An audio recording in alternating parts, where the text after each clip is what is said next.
ನಮಸ್ಕಾರ ವೀಕ್ಷಕರಿಗೆ, ಎಲ್ಲರಿಗೂ ಸ್ವಾಗತ ಸುಸ್ವಾಗತ. ತಾಜಾ ಫುಡ್ ಚಾನಲ್ ಕಡೆಯಿಂದ ಎಲ್ಲರಿಗೂ ಸ್ವಾಗತ ಸುಸ್ವಾಗತ.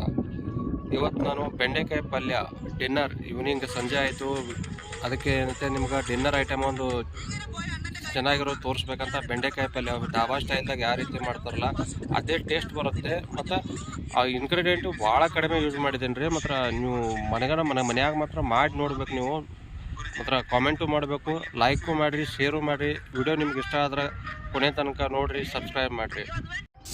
ಒಂದು ಪಾತ್ರೆ ಇಟ್ಕೋರಿ, ಅದು ಸ್ವಲ್ಪ ಹೀಟ್ ಆದ ತಕ್ಷಣ ಏನೈತಿ ಅದಕ್ಕೊಂದು ಸ್ವಲ್ಪ ಎಣ್ಣೆ ಹಾಕಿರಿ. ಎಣ್ಣೆ ಹಾಕಿ ಬೆಂಡೆಕಾಯಿ ಏನೈತಿ ಸಣ್ಣ ಕಟ್ ಮಾಡಿರ್ತೀವಲ್ಲ ರೀ, ಅದನ್ನ ಏನೈತಿ ಹಾಕಿರಿ.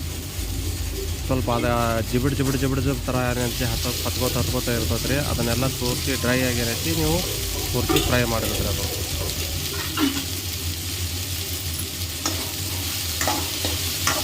ಮಿನಿಮಮ್ ಒಂದು 5ರಿಂದ 8 ನಿಮಿಷ ಫ್ರೈ ಮಾಡಿದ್ರೆ ಸಾಕು ರೀ. ಒಂದು ಸ್ವಲ್ಪ ಗೋಲ್ಡನ್ ತುದಿಗೆ ಏನೈತಿ ಒಂದು ಸ್ವಲ್ಪ ಗೋಲ್ಡನ್ ಬ್ರೌನ್ ಥರ ಬರ್ತದೆ ರೀ. ಅದು ಕುದ್ದಚ್ಚತ್ ನಿಮ್ಗೆ ಗೊತ್ತಾಗುತ್ತೆ. ಒಂದು 5ರಿಂದ 7 ನಿಮಿಷ ನೀವು ಬೇಕಾದ್ರೆ ಒಂದು ಫ್ರೈ ಮಾಡಿ ನೋಡಿರಿ. ನೀವು ಅದು ತಾನಾಗೇನೆ ಗೊತ್ತಾಗ್ತದೆ ರೀ ಇದು ಫ್ರೈ ಆಗಿದೆಪ್ಪ ಅಂತ. ಹಾಗೆ ಏನೈತಿ ಒಂದು ಸ್ವಲ್ಪ ಕೈ ಆಡ್ಕೋತಾನೆ ಏನೈತಿ ಅದನ್ನು ಫ್ರೈ ಮಾಡ್ಕೊರಿ. ಒಂದು ಸ್ವಲ್ಪ ತಳ ಹೊಚ್ಚಂದ್ರೂ ಅದು ಪಲ್ಯಕ್ಕೆ ಅದು ಟೇಸ್ಟಾಗಿ ಬರೋಲ್ಲ ರೀ. ಅದಕ್ಕೆ ರೀ ಇವಾಗ ಏನೈತಿ ರೀ ಬೆಂಡೆಕಾಯಿ ಫ್ರೈ ಆಗಿದೆ ರೀ. ಇದನ್ನೇನೈತಿ ಒಂದು ಬೇರೆ ಪ್ಲೇಟ್ನಾಗ ಏನೈತಿ ತೆಗೆದು ಇಟ್ಕೋತಾನೆ ರೀ. ಇದೇ ಏನೈತಿ ಫ್ರೈ ಮಾಡಿದ್ದಾನೆ ರೀ, ಅದೇ ಪಾತ್ರೆನ ತೊಗೊಂಡಂತ ಅಡಿಗೆ. ಇವಾಗ ಮತ್ತೆ ಒಂದು 2 ಟೇಬಲ್ ಸ್ಪೂನ್ ಆಗಟ್ಟು ಏನೈತಿ ಗಾಂಧೆಣ್ಣೆ ಹಾಕೋರಿ. ಗಾಂಧೆಣ್ಣೆ ಹೀಟ್ ಆದ ತಕ್ಷಣ ಏನೈತಿ ರೀ ಒಂದು ಸ್ವಲ್ಪ ಜೀರಿಗೆ ಏನೈತಿ ಹಾಕೋರಿ. ಸ್ವಲ್ಪ ಬೆಳ್ಳುಳ್ಳಿ ಹಾಕೋರಿ. ಬೆಳ್ಳುಳ್ಳಿ ಫ್ಲೇವರ್ ಏನೈತಿ ಬೆಂಡೆಕಾಯಿ ಪಲ್ಯಕ್ಕೆ ಏನೈತಿ ಟೇಸ್ಟ್ ಕೊಡ್ತದೆ ರೀ.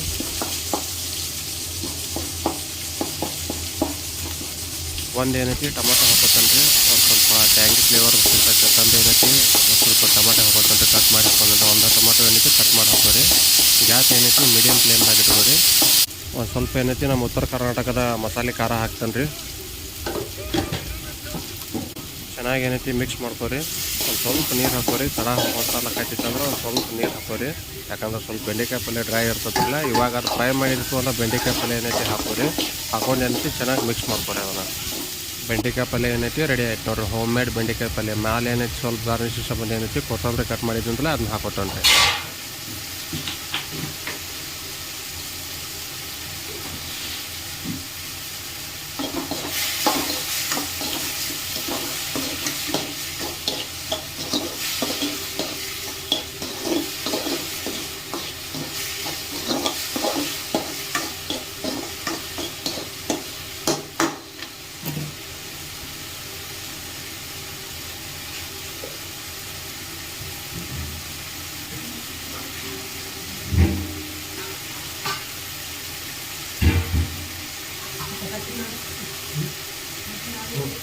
ಸ್ವಲ್ಪ